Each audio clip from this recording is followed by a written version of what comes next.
Hello Kasari! So ito nga pala yung dishwashing liquid na binibenta ko dito sa aking maliit na tindahan.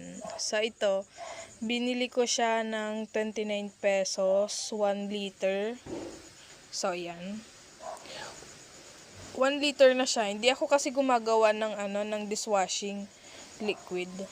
Ito kasi 29 lang yung kuha ko, pero 1 liter, pwede ko siyang ibentang 35 pesos, 1 litro. So, ayan. So, hindi na ako mahihirapang gumawa. So, ayan. Yung pala yung supply ko, si grocery.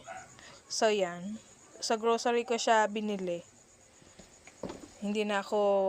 Kahit hindi na ako gumawa. Ayan, oh.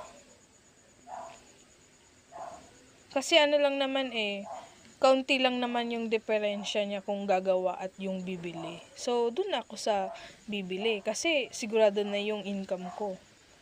Hindi na kailangan bumili ako ng bottle at kung ano-ano pa. Kasi, halos, mas malaki din yung tubo. Pero, kung iisipin, halos kaunti lang naman yung lamang sa gumawa at yung bumili. Kaya, napag-isipan ko mag-retail na lang. Siguradong wala pang sayang. So, ayan. 35 pesos, 1 liter, Power Fresh. Sa grocery ko siya na bili.